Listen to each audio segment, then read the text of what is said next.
everyone, welcome back to my channel. Today we're gonna play some Manufactured Love and their Yandere Danes and Foundation.io, where we have a Yandere scientist and a childhood friend. Let's begin.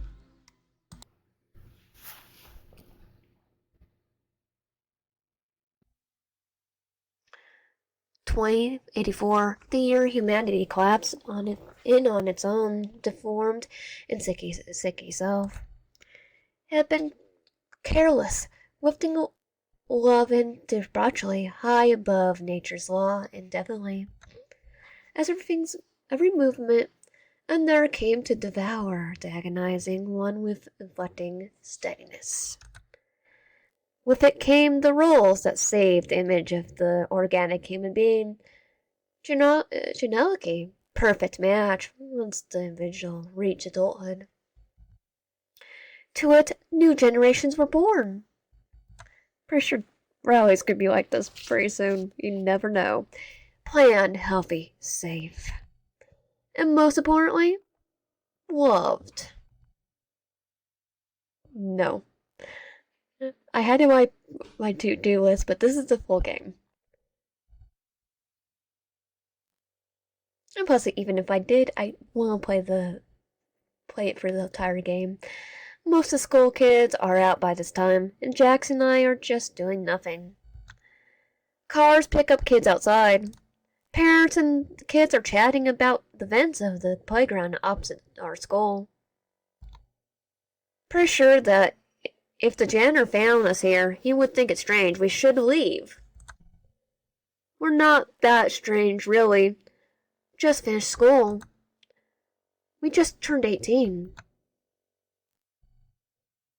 I sigh, and I feel Jackson look at me.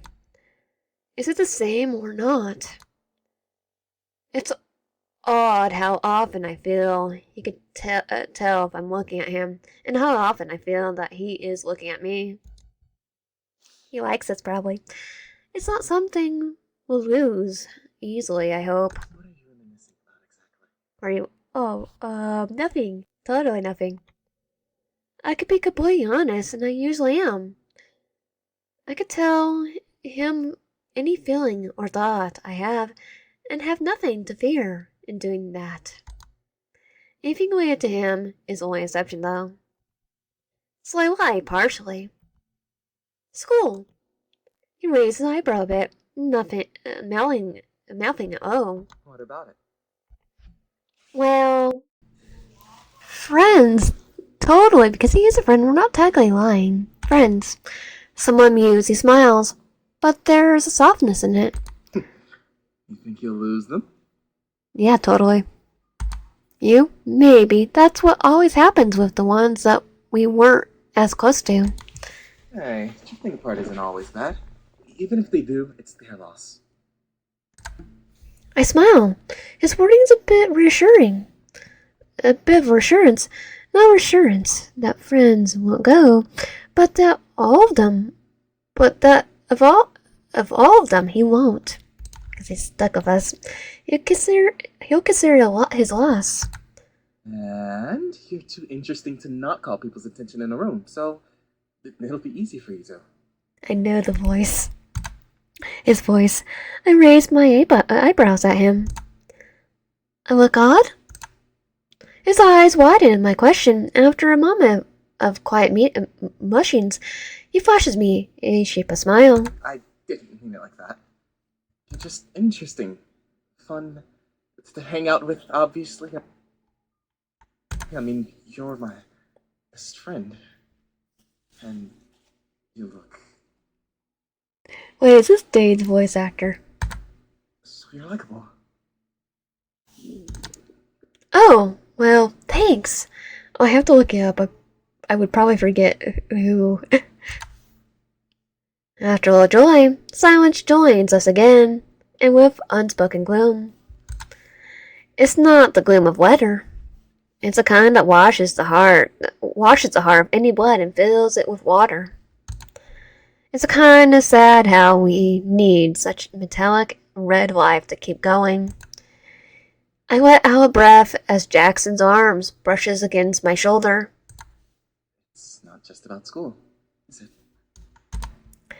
Defeated, I slowly shake my head. You don't seem to sigh it either. We're talking about the same thing.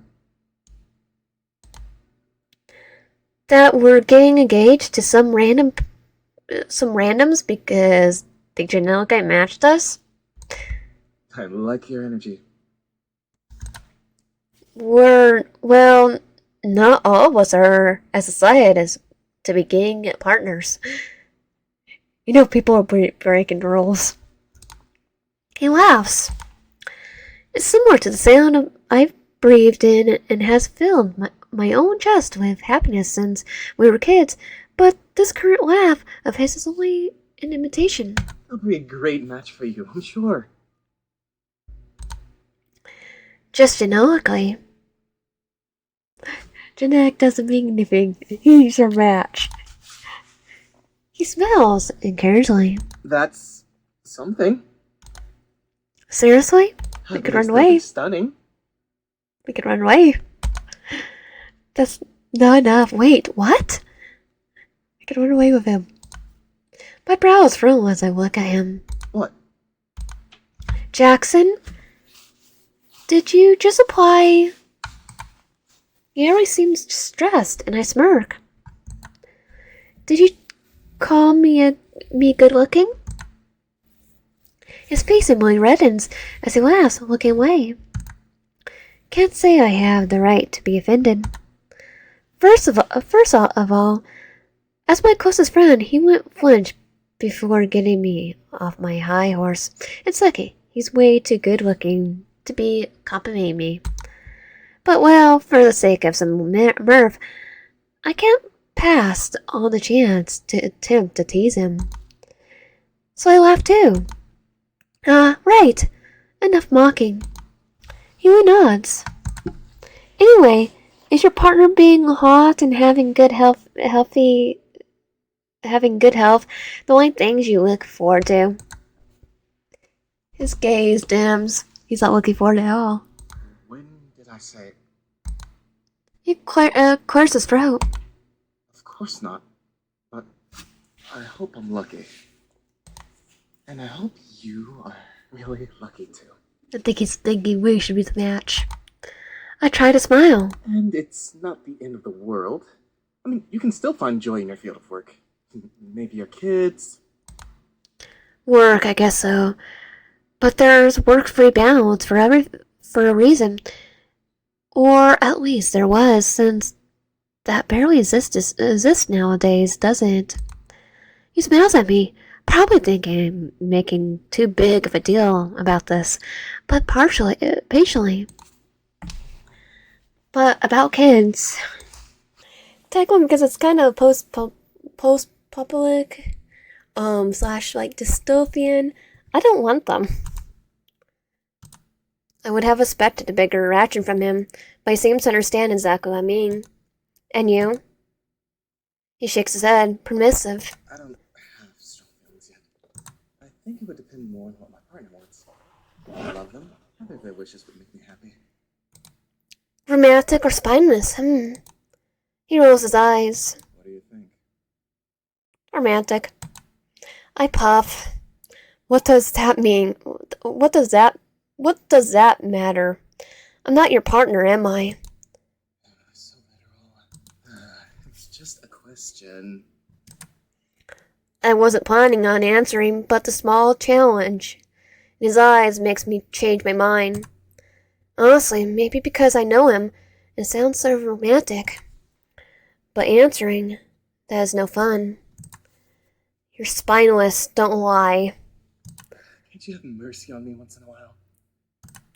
Nope. As your dearest friend, I have the right to have no filter. Sure. Thanks for ranking me up so high in the friendship tier. I just have no filter, period. I wish I could joke about that, but instead, I can only contemplate him. It's like, no, we have no filter. Wait, just do it to everyone. Everyone's our best friend now. I think even he knows I can't retort. I'm just incredibly glad I have this with him. Before he asked me what's going on, I opened my damn mouth. Thanks for always being my friend.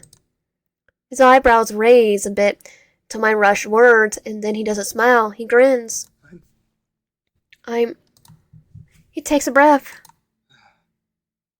You mean a lot to me too, and it's just kind of nice to know you too. You feel. I will hug him. Like I'll die and if anything happens to you. He seemed somewhat concerned by my answer, so I put on the best smile I can to reassure him I was joking, and I'm not a sentimental weirdo. I was. Yeah. We both shut our mouths and keep them shut. And then my smile slips, and he hides a chuckle. Anyway, no matter what happens with those results, I won't let it change anything between us. I keep my smile as much as I struggle to believe it. I promise. But that word, his word, if eyes don't lie, his promise is a fact. It's all about will.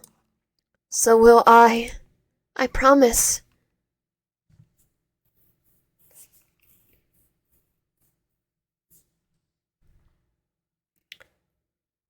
There were long queues in every classroom, and the school was jammed with mostly former students collecting their results.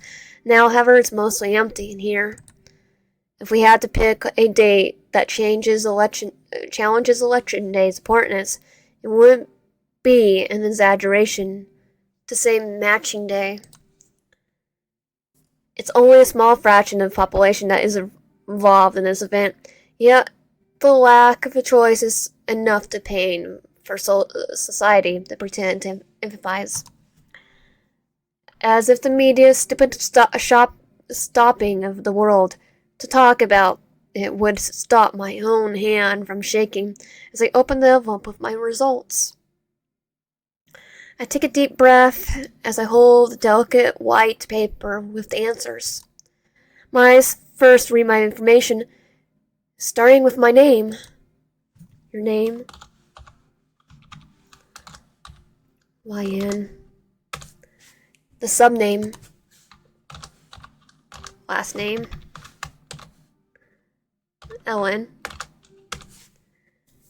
If they were to add my pronouns, they'll be she, her. At least they'll get the basics right. I want to delay the moment as much as possible, to wait for Jackson to come back with his results so we could read them together, but my eyes shift along the page anxiously. And then I see it. Red ink pressed against the page, the bright letters stand out amongst the dark text, and they read, Eden. Praetor? Praetor? Eden Praetor. I gulp, not sure if I should be glad they're not an acquaintance, because that means we probably don't have much in common. Or sorry of the unknown that the stranger of the unknown that a stranger means. It's scary for my other clues. Scavenge for my other clues. I grit my teeth as I'm done. Apparently, knowing someone's name and number is all they let me have.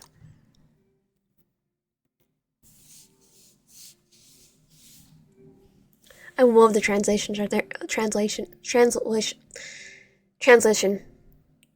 As of time, the door closest to me opens. Jackson walks out quietly, slowly, permissive as he watches the envelope in his hands. I grip my sheet in my hands as his eyes land on mine. His eyes are darker as it comes to sit by me, and I can't help but slightly hide my results underneath my clothes. I don't know why. I would tease him now, anything to get some pressure off my lungs and breathe. And I thought maybe Jackson naturally wanted this, but it seems suffocation is leaving. It seems suffocation is leaving his face pale. And he opens his mouth. The familiar sound of his vibration alarm fills the air. And he frowns and looks at his phone, staring at it. I know it's no alarm. It's a notification. Hi. We'll hug him. Go ahead. I nod quickly, humming in agreement, and he smiles faintly in thanks. I don't want to pry, but I get a glimpse of his expression as he texts. A whole lot of poker face. I should turn to my own business. So I get my phone out of my pocket, and start typing in a message to who I hope is Eden. I keep it short, mostly just letters. Then them know my name, saying hi. If they're more excited than that I'll get the conversation going. I almost jump, not sure if their incredibly quick response or at the response itself. As I read. Hayden, proprietor, there. I'm YN Ellen. My match. I stare his speedy reply. Yep, me. Nice to meet you. Same here, and speaking of meeting, shouldn't we at some point spot speaking of meeting, shouldn't we at some point some spot one of these days? Me at one spot one of these days. I mean in real life. And look, you can identify me as Z. I got some pics and stuff handles. Oh, did you find me? I wait for a while and type and then stop. Then start again. Yes, that's all. If they think I'm what do they think I'm ugly? Weird. I do have some extremely cringeworthy stuff scrolling through my middle school era. And how can I find you? Well, I take you home. What? Or a park, museum, zoo, whatever suits you. Not this year, however. Not this year? Or the next. Understand your curiosity. I'm only indulging it. Just not now.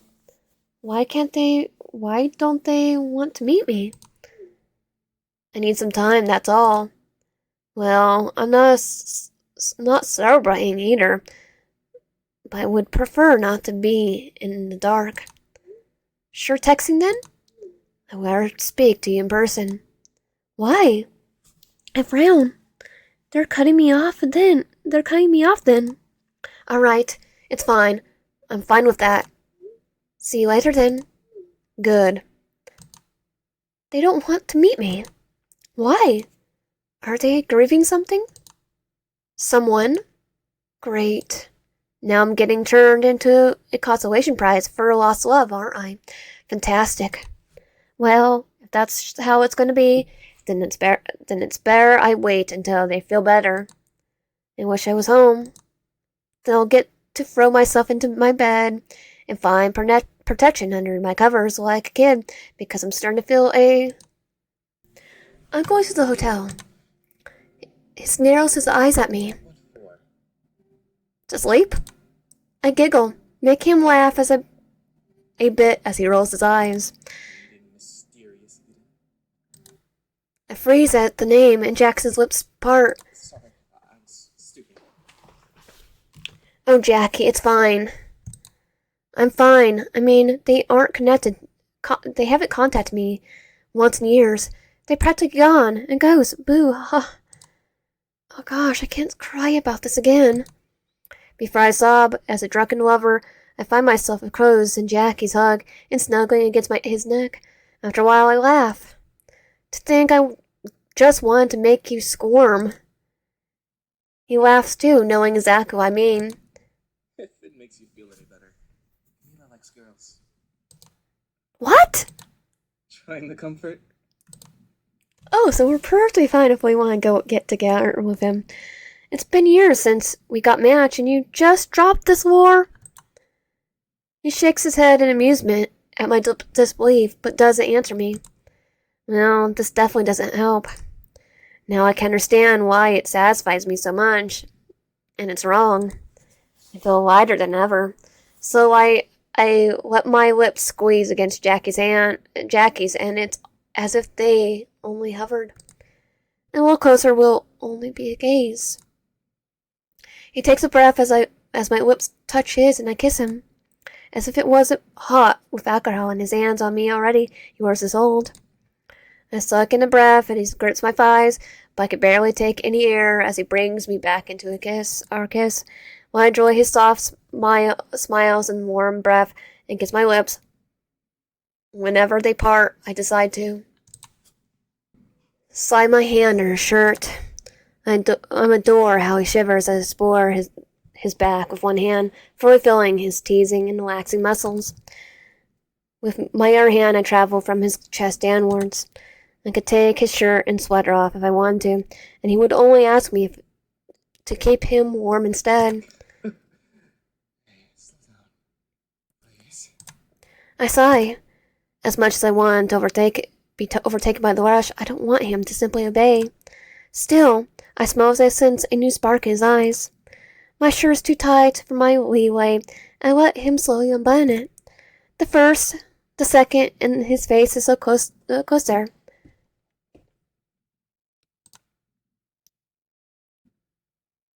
Almost done with. Puck. I stand still, not believing my eyes. Why would Jackie lie face down on the ground, head bleeding, unmoving? Uh-oh. I turned around and a Chester smile. You fricker. With a bag over on my head, a strong hand with a toxic cloth covered my nose and mouth, I can only wail. The sounds are muffled. My fight is pointless against my captor. I feel I'm being bridle carried as I drift into unconsciousness. The steps, as I'm taken away, lured me to sleep. I think I'll be unconscious for a different reason. I wake up with the familiar orange sunlight pouring through my window, and the peace of singing birds, but to pitch black and racing heart.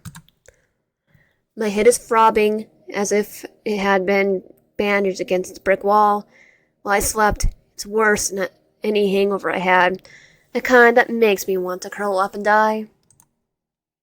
I feel as if my arms are being torn off. I don't understand why I'm hanging. I attempt to move my legs to stand, and I gasp. Why does my skin feel so tight? So fragile? I got kidnapped, that's why.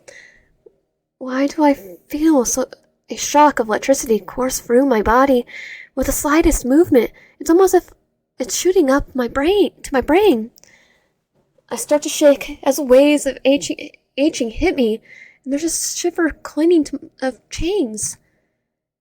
Handcuffs on my wrist. I'm breathless, exhausted. Heck. I'd say heaven. It's like, okay, this is our Yandere. What? Who? Is that blood? I flinch as an explosion of light. When I open my eyes again, my vision's invaded with white tiled walls. At the center of all, a man. He smiles at me as if I was a wonderful sight, hands behind his back as he leans in. The mad scientist suit, the stare, strange rooms, along with these chains, create an unsettling atmosphere. You're not sparing me, Yami. I'm running. I gulp, yet don't look away. Of all people, I had to end up with a psycho killer's bunker, didn't I? Worst of all, he's kinda hot. I blush, cringing at my own thoughts. I don't know who's more disturbed, the guy faintly smiling at my pain, or the person brushing under his stare. Okay, probably us. Alright, the only thing safe here is that we're both messed up. Oh, what is this? He leans closer, running his fingers across my cheek. Had I known you'd warm up to me so quickly, I wouldn't have bothered to turn on the heat. Uh-oh. Back off! Oh, plain hard to get. Hard to get what? What am I, a pet? Oh, come on. That's no way to talk about yourself, my beloved. Excuse me? Your beloved? Naturally, you are mine after all. I tried not to cringe. I really don't need some to blank to top off the butchering. Says who? He laughs, the same sound unsettling. Your fiancé. I gap at him, keeping my eyes on him despite my neck breaking from holding myself in such an uncomfortable position. His gaze is almost irrelevant as he locks eyes with me. I don't know who you think you are, but you can't play with me like that. I would You can't just joke about crap. never just play with you, my betrothed. No, of course not. My match left me. They didn't want me. My eyes widen and shifts towards me, and his eyes land on my lips. But he only places a gloved finger on my lips, not sure if asking me to shut up or just shutting me up. I don't know how such an absurd idea took root in your wonderful brain, but I can prove it to you. I've craved to meet you ever since I learned your name. Then why do you not want to meet me? In that certificate of pure union, I need there to be written, and Eden Praetor. I laugh, not sure if out panic or disbelief. You don't realize texting once or twice wouldn't have killed either of us, don't you?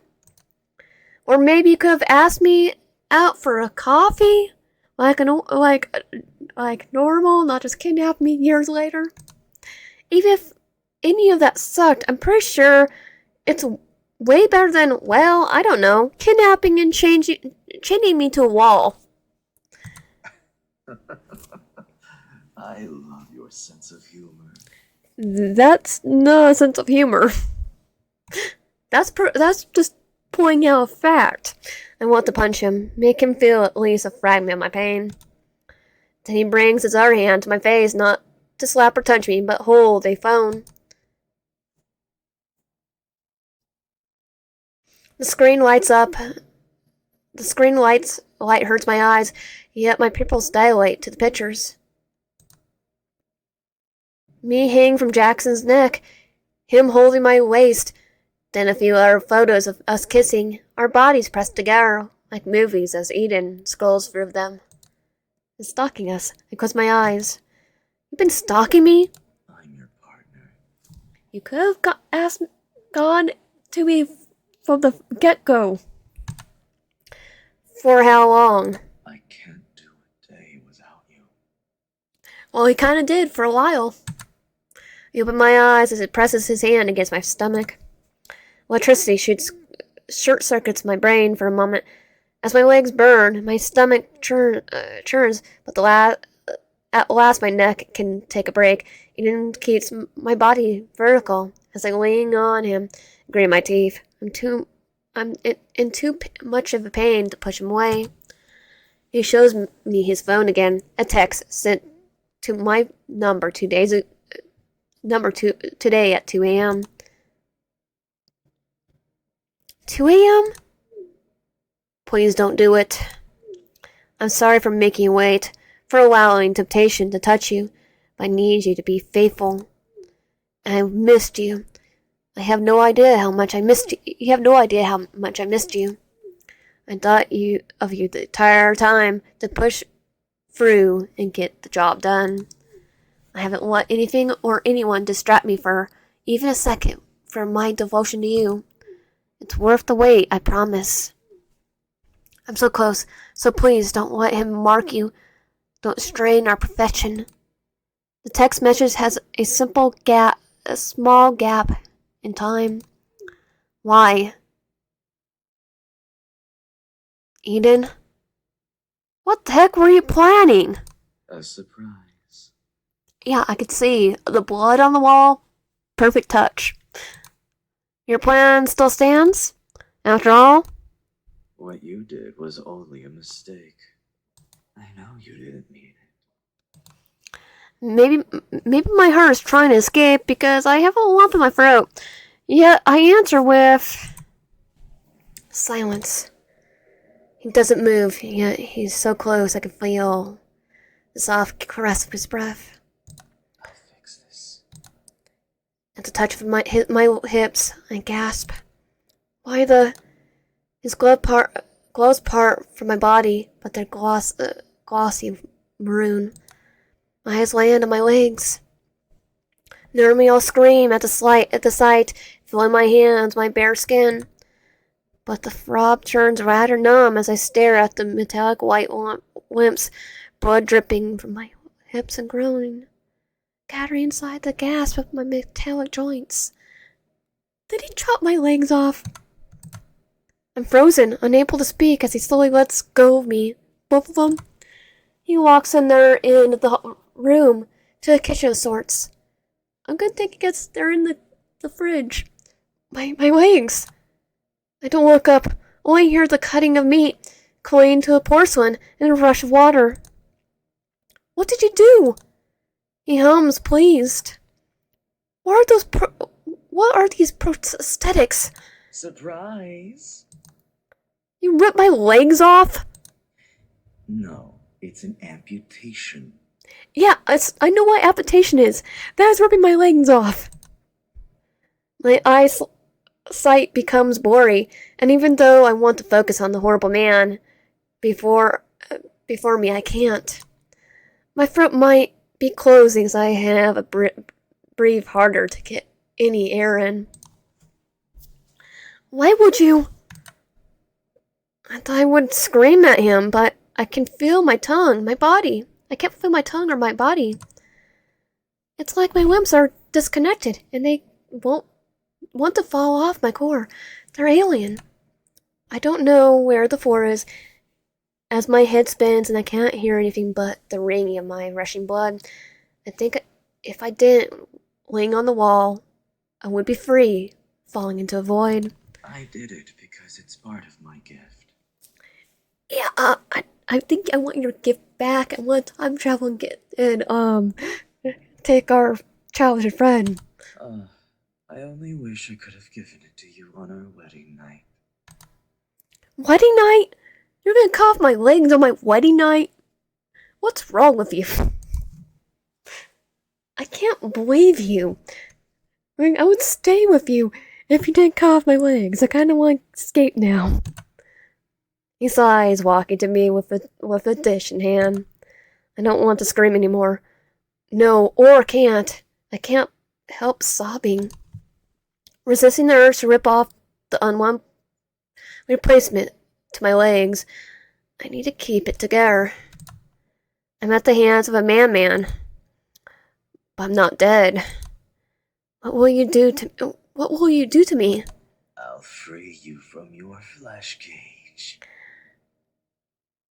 Yeah, I think I better have the child in front now. I shake my head viciously, afraid of the implications of his words. But we can talk about that tomorrow. For now. Yeah, we should have ran away during high school. Why is he gonna... I'm not eating that. He raises a spoon from his plate, placing it before my mouth. Eat up. He smiles as he offers me meat. It smells prickles my nostrils. It's still reddish juice in the center. Not eating that. He brings it to my mouth and I eject. Barely, I shake my head and he returns the gesture, only that he does so slowly, contemplating me. I cooked it myself. Yeah, I don't trust you. He whisks the spoon. A few drops of sauce is dripping from it. Then eat it yourself. I made it for you. Yeah, eat it yourself. I trust a certain golf ball head's cooking more than you right now. Well, sorry. Not hungry. And why, but I'm not risking getting drugged again for him to do whatever he wants with me. I don't look down, afraid I cry at the sight of the bloody prosthetics. You want me to throw it away? If I eat it, I'm throwing it up. I close my face. I feel the sting of the meat spice and the warmth from its skin. I don't care what you do with it. I'm not eating. He hums, then there's a subtleness in his expression, while he previously wore an impassively calm smile. Now it's almost tense when praising it. On top of it all off, his eyes are narrowed, almost sleepy. And his coy strategy is almost a success. His fingers trail my jaw and I can't move. I can't be blushing. Are you certain? I can't. Close my eyes and nod. I'm so pathetic. I feel like a deer frozen before light, unaware of doom. Typical. We're going for his route first, I know. He places a hand on my shoulder before he can do anything else. I elbow him in the ribs, effectively push him away. I put my eyes, finding him wincing as he presses his hand to his side. He's ready to come at me again, but before I can manage a second blow, he suppresses me by thrusting himself onto me. Yet his expression is calm and grips my jaw. I struggle not to wince, the harder the presses. Is this some kind of fun of yours? He seems genuinely amused by my remark. In case you didn't notice, a soft voice, sadistic hybrid.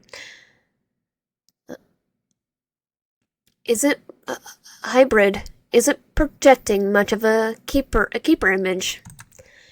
There are darkness in his eyes this time, and I think before I know it, the milk crushes my lips and slams against the back of my mouth, making me gag.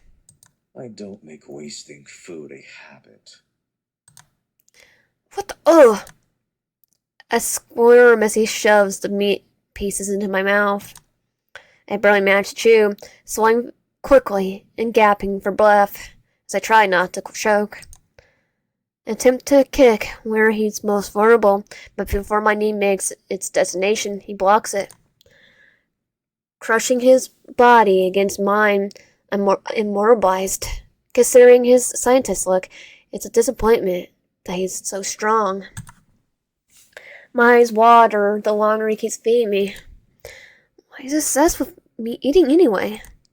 To keep us alive. The meat glows saltier. I know my blood is now part of the sauce. I want to be resilient, to calm down and wait for this to be over. But I can't take any more. Fear goes too deep into my mouth, and like a pit bull, I bite into the first finger I can manage. Okay, that's not just a pit bull, that's any animal that's hurt, like he's doing. I smell even though I keep biting his finger as hard as I can. But then he punches my stomach, making me gasp. Don't get ahead of yourself yet, my perfect specimen. Yeah, about that. I'll just bite your face off. All jokes aside, don't force feed me stuff. He shoves a larger piece so fast I could, when I swallow it into my throat, aches. The thing remains stuck there. And I'll still put your fingers in someone's mouth that clearly does not like it right now. I'm sure he did it on purpose, and he watches my neck, struggling to get a wisp of air. Now you have recovered your strength. He puts the empty plate and spoon aside. I'm thankful when the meat finally settles into my stomach. I take deep breaths, gasping for air. If only I could breathe. Then I'm choking again. No coughing, no gagging. I will definitely be gagging. My knees buckle. I fall onto the Eden. He doesn't mind. Only fastens my chin to the wall before continuing. I remain stiff on him, so he could continue drilling into my arm's flesh. Well, when his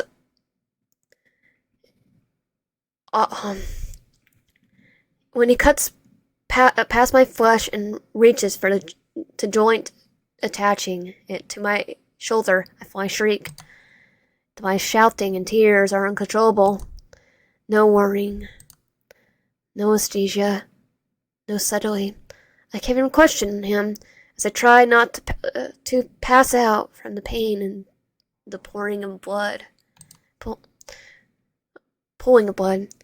Despite his cruelty, he had been playful as he force-fed me, but now his gaze is of stone. And like stone, my arms fall to the floor, chopped off. Yeah, I definitely not liking him right now. I beg you! A gargle screams rises from the depth of my lungs as he shifts his saw, and blood spatters into my face from my other arm. If you had collaborated, we would have had more time to do this. Yeah, no. He needs we need to get a hose on him. I don't have hands anymore, but he had enough practice cutting my other arm, so he's twice as fast in appetiting this one. I can't even attempt to wipe my tears. My arms drop to the floor and Eden sidesteps it as he goes to his shelves. I stay there, unable to nowhere else to go, shivering while he brings a box back to him.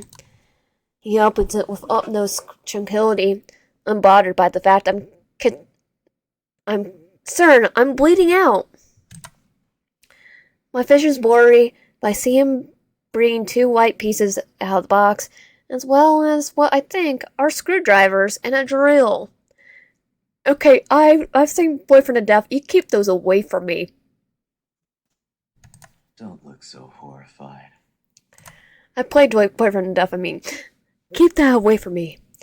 But I don't stop shaking my head as he suddenly starts placing a piece in the same position as my left arm, whilst he drills holes into my joint bones.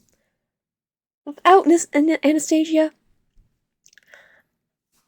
I still need to play the Stride Circle game. You have quite healthy bones. Not too easy to break, nor too soft. Oh, definitely not my bones. The man sucks at complimenting, but there's a single grain of affection I can hold on to right now. I have to. Or I'll break. After a torturous while, he jams screws and metal arms in place. When he admires me for a long while, barely paying attention to his tools, he collects them. Probably not seeing straight, but his eyes are stranger than they were a while ago. You should be happy if they're not I can't control him with my brain because I would be choking him. Empty of compassion, half filled with abstraction, and full of infatuation. He swiftly grasps my arms. He flashes that grin of his. As soon as he turns around, he's gone. And with that, he goes to the light, leaving me in the darkness.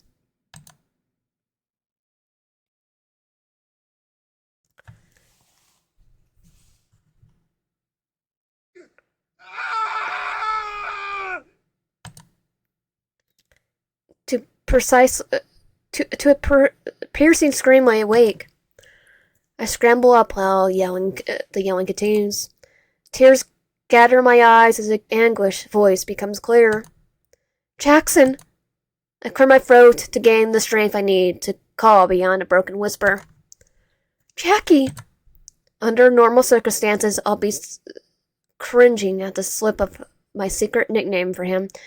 But now, all I crave is union. I want to feel the warmth of his golden eyes on me. I want his soft breathing on my neck. I need his his citrus embrace. Dead silence. I went, feeling my head under pressure. Similar to last night, I feel my body as if it's crumbling.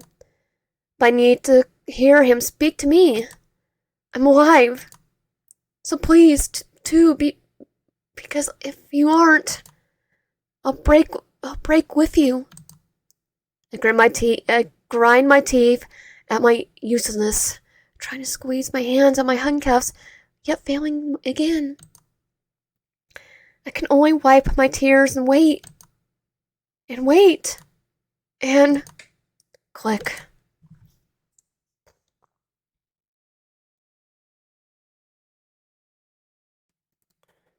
I hear a smooth whoosh as Eden opens the door and walks in, bringing with him a flash of dazing light. The water trails after, crying all night, might have eroded my vision. My eyes, heavy with sleepiness too, can barely take any shape. Mostly a white figure, and his firm steps grows closer as I squint. His pressure alone is enough to make my skin crawl, but there's a reddish mass on his hands, the liquid leaving trails as he walks past me to his kitchen. I blink, trying to clear the fog in my mind. I don't know how many hours have passed, but I'm feeling there's been days, or the crunching of nothing but nerves in the pit of my stomach. The need for food tells me so. At the clang of the pan, the sizzling of oil, I can only imagine breakfast. Fried bread and cheese, with cheese, tomatoes and olives, crisp bacon, along with soft mushrooms, cold juice, or hot coffee. But I'm clearly getting none of that. I hear foam forming from the pan, something being dropped into it and consumed by the scorching oil. I see Sleeping Beauty is already sniffing their meal. That's my meal? As if I could. My nose is full of dried mucus by now. And of course he doesn't catch or care about the irony of his Sleeping Beauty, despite the fact my eyes must be bloodshot and my face swollen. From the corner of my eye, I know he's watching me stare at the door, my only way to Jackson. Sighing deeply, I turn to Eden and ask him, "What are you cooking?" His eyes me curiously. A nutritious dish. Alright, but what dish? Like a vitel toné. Fried? I said it's like one. It's a bit of an experiment. Not sure as to why, but the chill briefly spreads across my back. But he appears relaxed. You'll see in a moment. He turns to the tap, and I hear the rush of water filling up the glass. Good. My throat has been dry since I got here. There's a dry drip dropping as he lifts whatever he's cooking with a strainer. He smells as he opens the fridge and, taking out something, drops what he was cooking into it.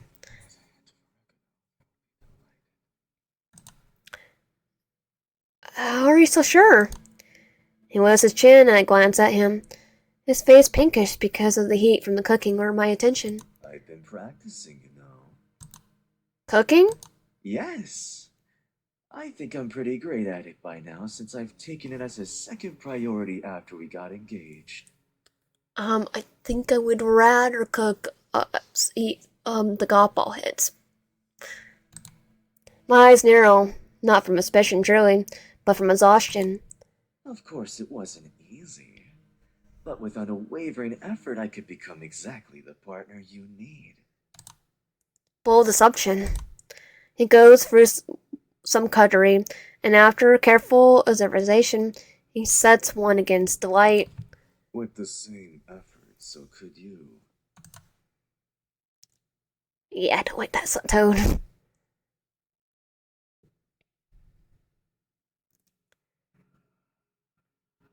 I think it's the same food. The spoon he used to feed me last time glistens with sharpness. He hums in approval. Plate and water in hand, he comes to me. I hold my breath at the sight of his bloody hands. He didn't even care to wash them. He sets the glass on the ground and I recoil as he raises his free hand and pulls back some of my hair. Wet the strands stick to my cranium. His hands travel to my neck, but hovers. You two were doing so well, I almost felt compelled to leave you unsupervised. It was all so perfect. He chuckles. Well, until you cheated on me, that is. Sir, you pretty much a couple of years. Pretty sure when we thought you were just gonna say, nah, we don't need ya. He laughter is a crazed. The myth behind it is more unsettling.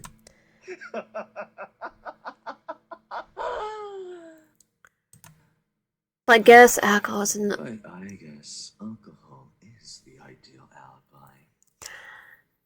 To be fair, we would have got together without you because you went MIA. As if repulsing it, he lets out a slow sigh, traces my lower lips, now at it, from the intensity of his gaze. How hard he presses my lip.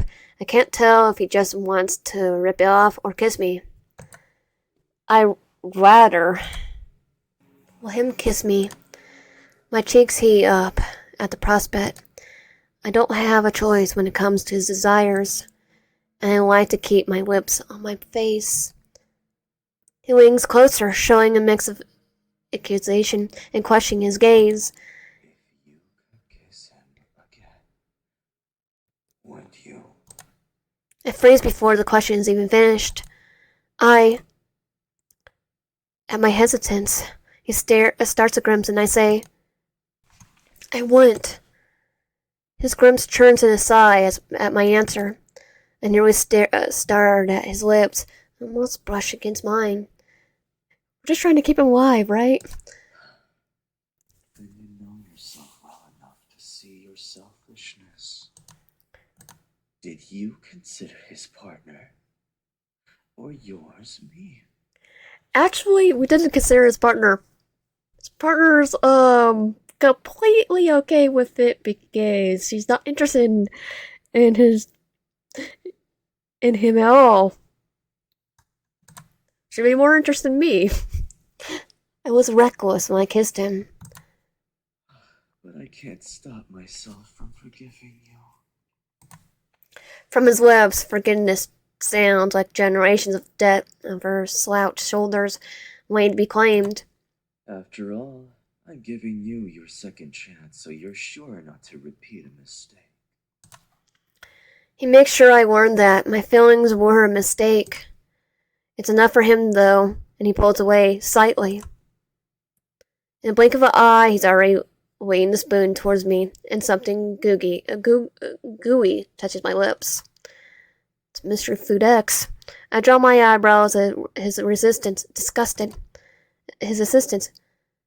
Why can't you go? Oh, go. Okay, why does he make me eat? I can't finish my sentence before I jerk back, gagging out the eyebrow on the spoon. Okay, yeah, Peter's a better cook. Confirmed.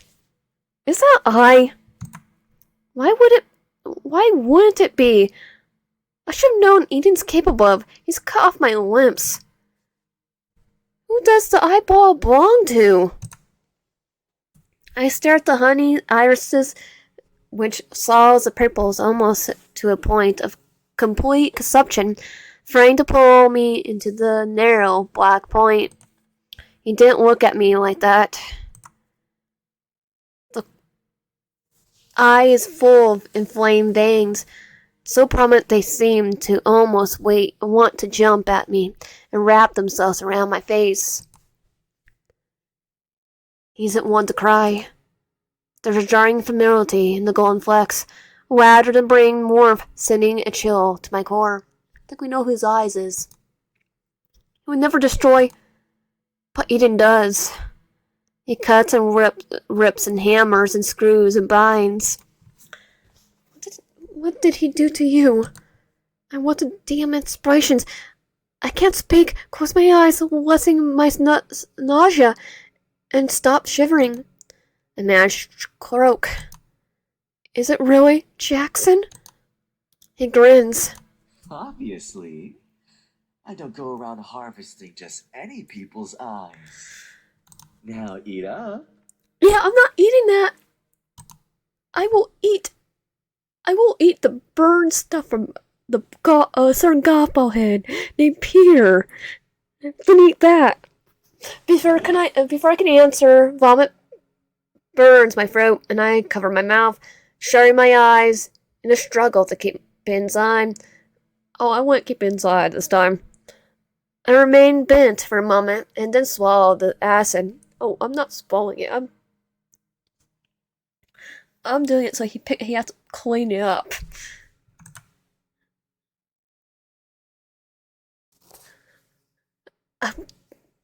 Just because, damn, he didn't mummer something under his breath. And for the first time, there's a hint of concern. Can you straighten up? Yeah, I'm not. He places a spoon back on the plate. Without anything better to do. I do, as he asked. He reaches out for my stomach, and I almost block him, afraid he'll only worsen my stomachache. But his fingers go to my forearm, grasping it, and gently moving it to the side. Good. The moment his hands entered into contact with my stomach, I went. He starts pressing, and then his movements goes in circles. The human digestive system. Yeah, I've got my human. Is he massaging me? Ironically, it seems so. I don't think he's human. I let out a slow breath as his motions continues, and he eases off the pain. It feels lighter when he's done. He looks up at me, and a faint smile settles in his face. You liked that? It was some relief to a problem he caused. Do you need attention anywhere else? Yeah, no. Yeah, I would have thrown up on him. I would not hide that disgust.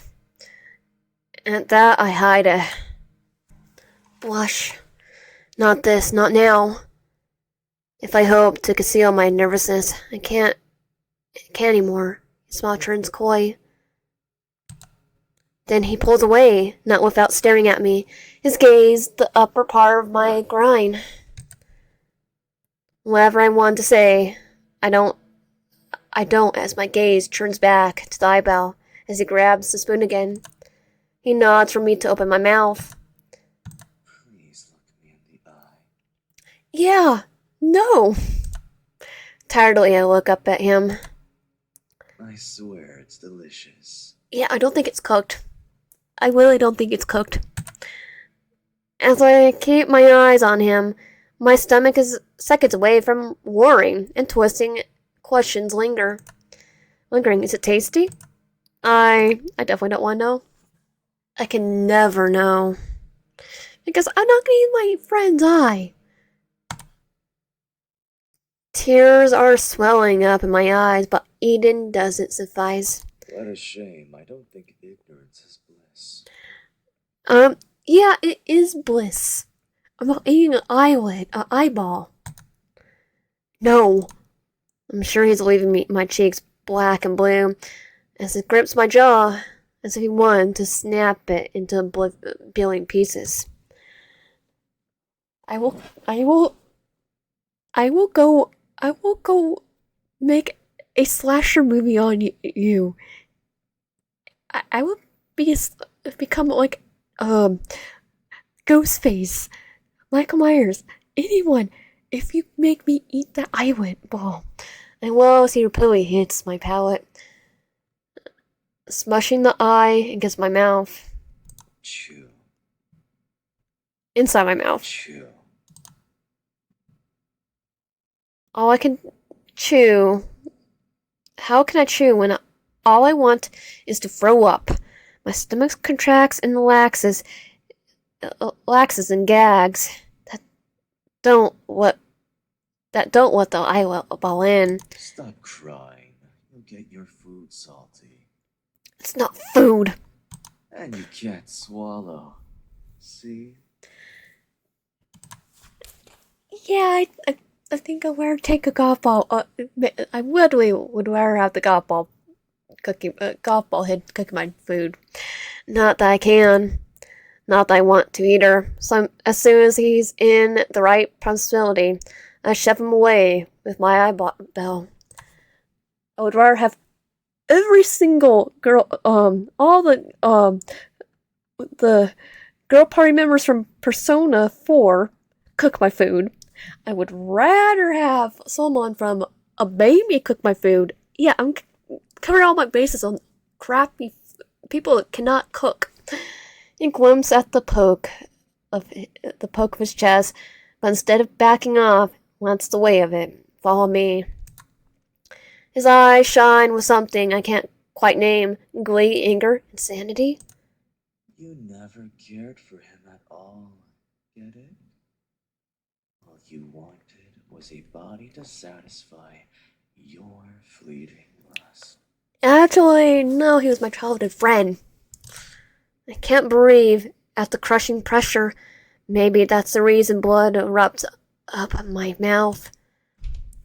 I try to drink it down first. Yeah, I choke, and at last cough, blood spatters onto Eden's face. Despite my pain, I smile for a moment. My buddy spit on his face. He seems unbothered. Any trace of satisfaction dies in his touch as he touches my cheek. Then he lays a spoon and plate on the floor. Such a hypocrite. So much love for a piece of flesh. Yes, the same perishing flesh you eat every week you wanted in a bedroom too. Seriously? You know, I so badly want to give him the middle finger. I'll laugh because we're trying to get his ending first. Laugh. I think it's his ending. He narrows his eyes, analyzing why the heck I laugh before tears begin to stream down my face. Just as I'm rubbing my swollen eyes, arms wrap around me. Eden leaves a soft kiss my neck, and I don't turn him away. I slouch against his chest. Without warning, he grips my from both sides. I open my mouth to question him, but a click and electric shock leaves me breathless, and I hang from my wrist to the wall, where my mechanical legs used to be. Moments ago, there's nothing. And wince as I see the ends of my torso. The wound is sewn with skin-colored thread, but the way the gooey flesh trespasses the gaps makes it hard. Makes it look like badly made beef relayed. Can you close your eyes for me now? Oh no! Well, my tongue tangles with itself. I widen my eyes in reply. If he doesn't want me to see it can't be anything but gruesome. He turns around, and my arms are throbbing the longer they hold the rest of me. He goes back to the kitchen. He opens the compartment under the tabletop. Always something hidden in that stupid kitchen. And it gasps as he pulls out a long kunai-like knife from it. He walks to me. katana-like knife blade behind it. He walks over to me and calculates the distance between us as he stands before me. I did warn you. Then he hits me.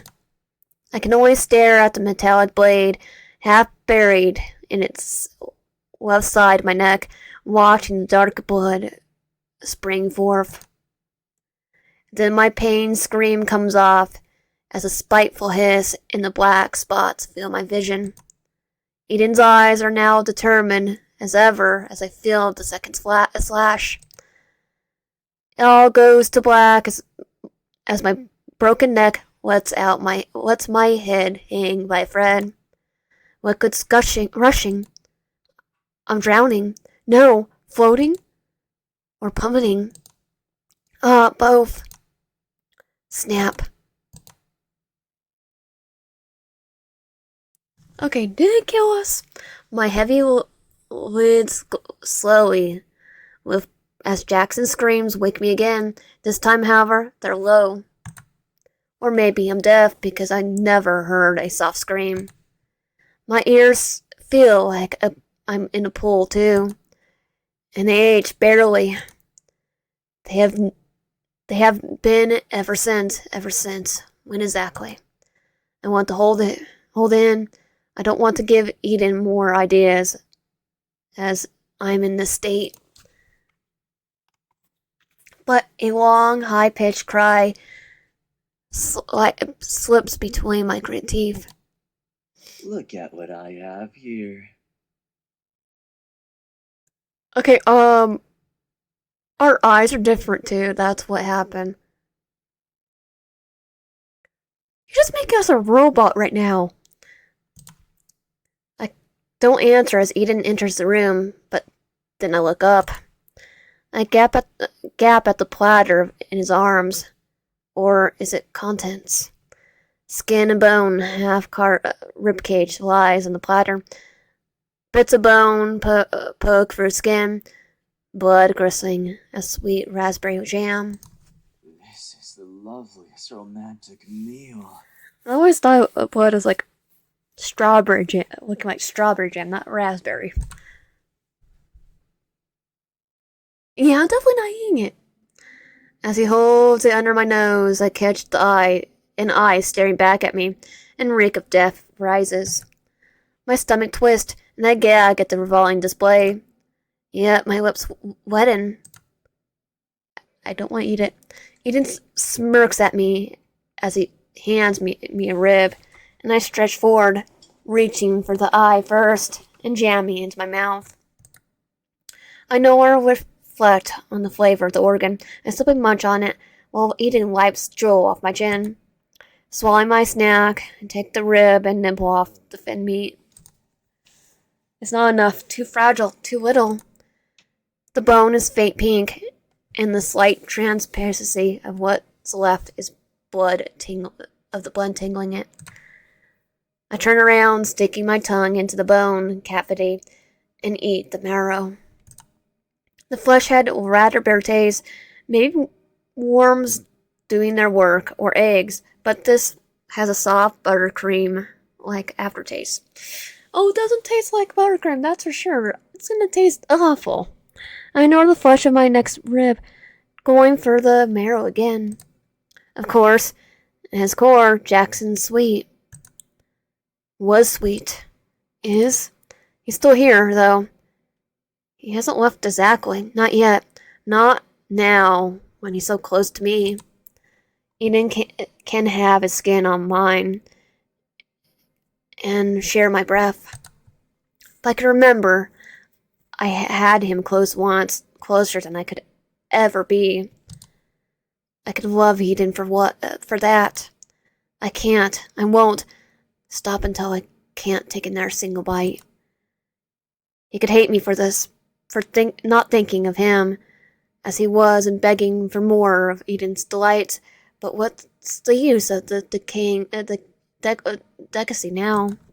See, beloved, this is only a taste of what meaninglessness is. Or disgusting. Why does this feel so good? It does look good at me. Moralism. You feel you've disrespected a body, then you feel it's a god. Humanity has always overvalued itself, adoring its own image. But we're not even meant to be this way. Evolution. It's slow, limiting. And this is why you want robots for a soulmate. I touch his face and his last words. I observe the body, searching for the flaws and the limitations. Finding him pleasing to the eye filled the body. The sensation is also appealing and pleasing. I look at myself, my naked shape manufacturing into a near copy of the limiting body and capacity in their aesthetic. If I don't look too different, is this peak of human form? And with that, despite them not being real, my mind remembers feeling the pain and joy. You want to stop the suffering. Please. Bliss. He kisses me slowly, and I angrily press my lips against his as soon as they part. He seems to enjoy my attention to make him do more, but his careful control deprives me of it. He bends for me a bit when he finally gets his tongue on my mouth. He smiles at the trail of saliva between us left from me tasting long as I can. His body radiates heat beneath his suit, make me wish I could touch him without. It's in a way, if he left me underdressed as he transformed me, it would only be fair for him to do the same. His cheeks are hot, and I draw his jaw closer to me and kiss it. Then his mouth again. I pull away slightly, biting his lip. I yelp as his hand moves from the back of my neck to pull my hair. There's teasing disapproval of his eyes, and look down at me. He licks his bottom lip on the spot where the dark shade of red is. I'm beaming at the bright flush on his cheeks. I close my eyes again. His fingers go down to my spine. Do you feel everything? His lips brush against my ear, and I hold my breath. I gulp as he jerks. But then his eyes meet mine, and I find him standing again. His elbows meet. I lean against his chest. You love me too, right? My gaze finds him again, and I stare for a moment. But before I can answer, he gives me my mouth his dirtiest kiss. Sighing, I cup his face. I do. I smile at the satisfaction in his face, at my answer as he caresses my cheek. I'll be waiting then. We slowly untwine, and before I know it, he's out of the room. Leaving me explicit. When will he return to me? Click. My eyes snap open, not as scream busts off unfamiliar sound. Where did it come from? Naturally, I turned my head to search for the source, but I met with a pitch black again. My only clue is that it's close. I raise my hand to reach. Clang. Weight falls from my wrist. It's slightly rougher as I rub the spot, but it doesn't matter. The cuff that held my arm against the wall is gone. I move my feet in my other hand, the cuffs falling off with the same pain. No more chains. No more chains on me. I still sit for a while, considering the implications. You didn't let me go. I'm free? Why? After all we'd been through, he trusts me? Yeah, he wants us to stay with him. A shiver, a surge of joy I don't know what to do with, runs through me. I can imagine him in his bed, sleeping vulnerable, waiting for me. The butterflies are to blame for my rush first. Steps towards him, making me tremble midway to the already open door. I land with my arms first, but still hit part of my jaw. My jaw throbs by Katoon. I can handle it. I might not be able to walk properly in my body yet, but I'm sure can crawl. The hallways utterly long, eternally long. The long urgency of my arms dragging me forward, echoing through its space. I'm exhausted by the time I reach the next open door, but then I catch sight of the edge of the mattress under the dim light slipping through a crack. I smell as I come in, the bed seeming to almost tower over us as I reach for the edge. Yet, I grab the covers and lunge forward. Oh, I remain wordless as I feel his bare skin against mine as I wait on top of him. Gently, I tap around the dark. First his abdomen, next his chest, shoulders, and then find his face. Sorry. Then I stab him. He wraps his arms around me and I flinch as one of his hands rests on the small of my back. I do like that from my betrothed. I'm his betrothed. My hands are still on him. I want to remove myself gracefully, but sitting now is anything but. You may not have a heart, but your temperature is enough of an equivalent. Wait, you took my heart out? I'm not combusting, and besides. Carefully, I press my ear against his heart. What? A heart can beat that hard? It's racing. A race car. Oh! He rapidly turns us to the side, effectively getting me off his chest. I can't hear anymore. In a blink, he reaches for his nightstand and turns on the soft lamp. My lips part at the sight, and a small smirk plays at his lips. I knew you'd come from me. Is that why you're like this? It's my turn to smirk as he closes his eyes, as if thinking. His cheeks are turning red. He opens his eyes, and his gaze lingers on me. Is that why you are? I bite my lip, amused. I'm not, because you forced me into like this. I never would have thought his silver tongue would make a mistake. The funny thing is, he hadn't realized it yet. I'm like this because you gave me no clothes. He lowers his gaze at my accusation, chuckling. If anyone is dirty here, it's you. He clicks his tongue. Yeah, he takes my hand, fingers intertwining. You speak as if you weren't holding my hand in anticipation. I can't manage defense before his lips are mine. This reminds me of our first kiss. Nothing intentionally slow, though, but carefully sweet. You really are my perfect match. I think you made us your perfect match. He closes his eyes and our noses blush and foreheads cling against each other. My darling. Those are fighting words. Okay, now after doing all the other options, we're gonna give him a middle finger, like I've always won. Middle finger. There's a flash of disgust my insult, but then his lips curl into a sly smile. So desperate.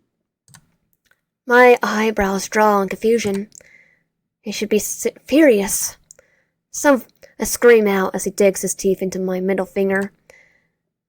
The harder he bites, the more desperately I attempt to rid myself of it. I gulp as his teeth finally cut through the skin as he licks the wound. There's a hint of blood on his lips, and he lets go of my finger.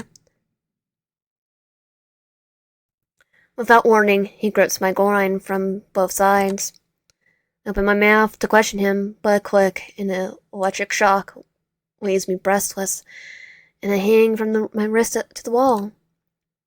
Look, I'm to skip until now. My heavy lids slowly lift to Jackson's screams, waking me up. This time, however, they're low. Or maybe they're deaf because I've never heard a soft scream. My ears feel like they're pulled too. And they hurt. Everything hurts. They have been ever since. Ever since when exactly? I want to hold it. I want to hold it in. I don't want to give Eden more ideas that I'm in this state. But a long, high-pitched cry slips between my gritted teeth. Look at what I have here. I don't answer as Eden enters the room, but then I look up. I gasp as the platter his arms, or rather, its contents. Skin and bone, half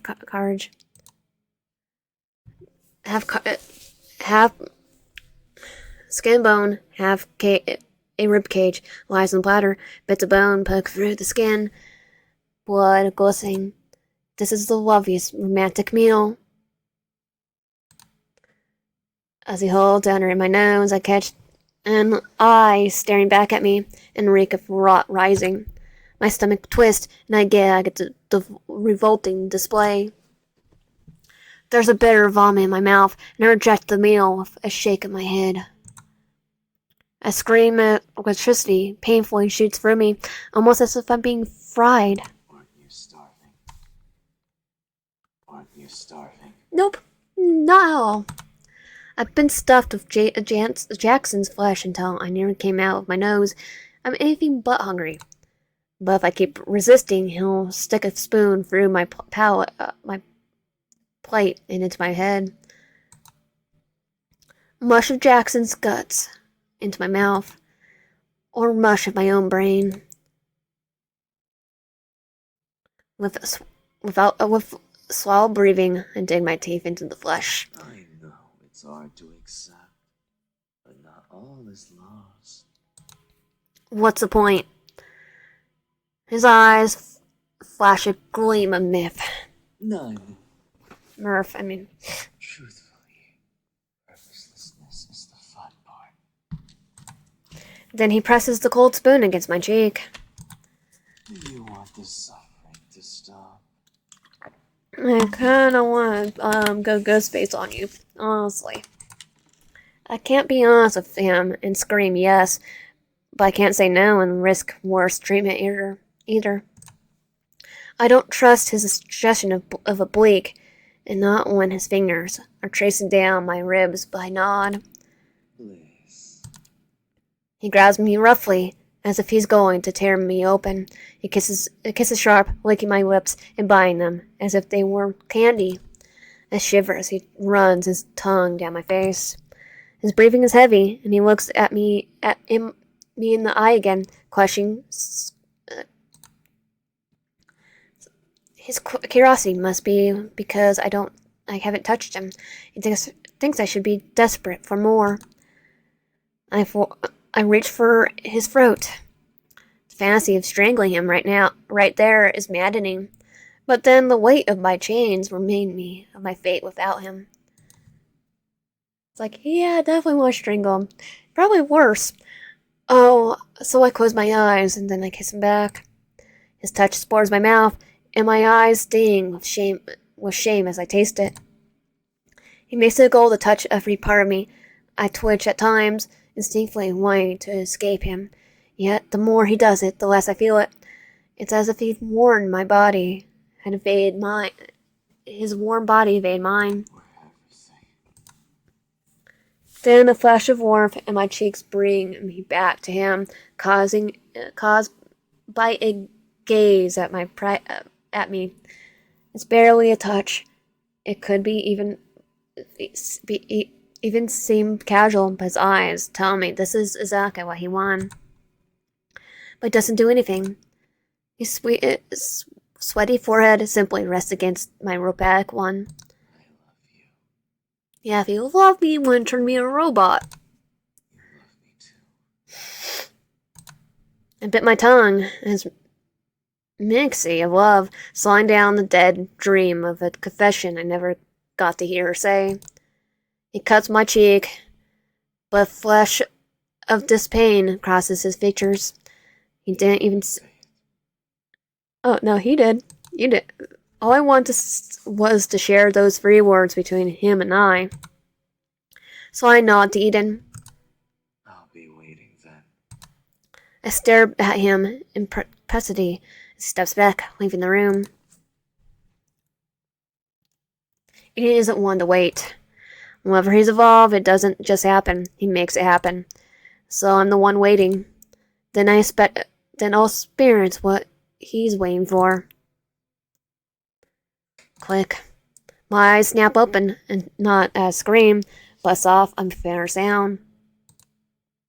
My eyes move frantically across the area. Of course, they're only pitch black. My only clue is that it's close. I raise my head to reach. Clang. Weight falls through my wrist. It's slightly rough as I rub the spot, but that doesn't matter. The cuff that held my arm against the wall is gone. I move my feet in my other hand, the cuffs falling off with the same pain. No more chains. I sit still for a while, considering the implications. He didn't let me go. I'm free? It's my plan worked? He trusted me? I didn't try to make him trust me. I made him. I just told him. I told him I'd hate you. This time, a shiver, a faint rush. I don't know how to control. I can imagine him in his bed, sleeping, vulnerable, waiting for me. I tapped the wall nearest to him as I crawled in the direction I know the kitchen is, the cupboards, the utensils. I grabbed a scalpel from the table near me. The edges barely dig into my palm. My palm runs along the blade.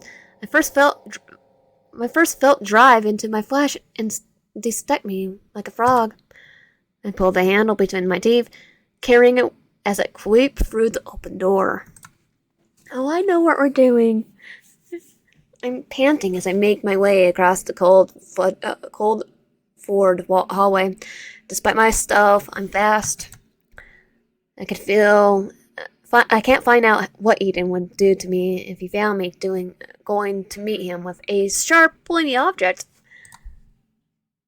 Oh, I can't wait to find out what happened when I just punched into him like some slasher.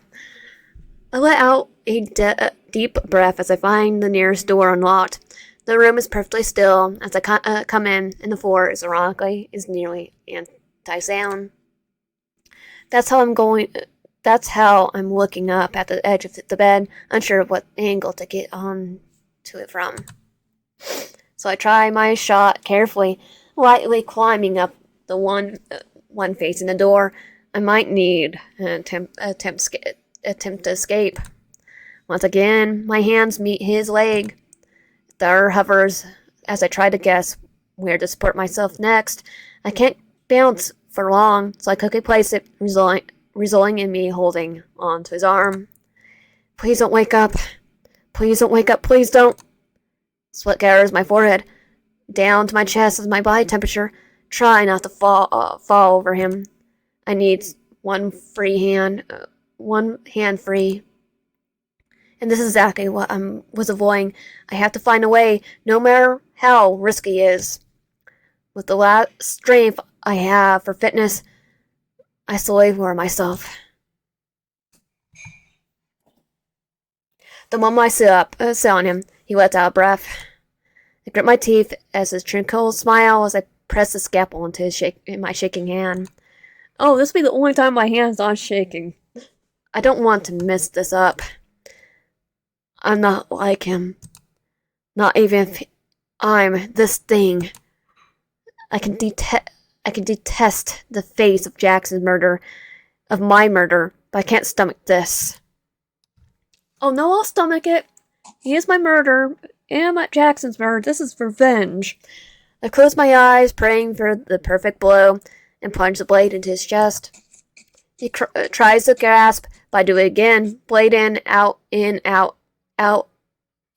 uncontrollable order, in precision. Please shut up. Please don't breathe like that. Please don't touch me like you knew me.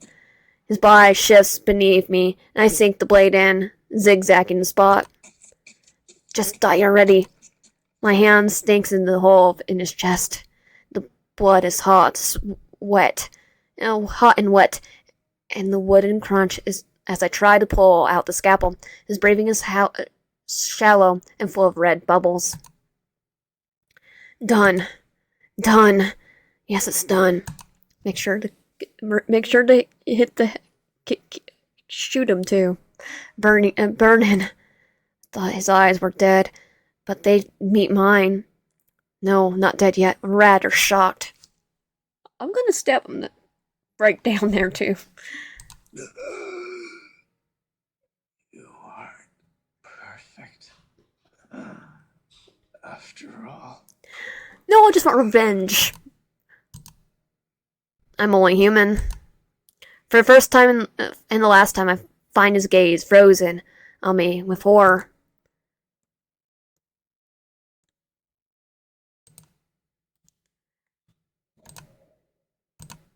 And that was Manufactured Love. If you like my content, please subscribe if you haven't already. Comment down below and like in the video. I'll see you guys next time.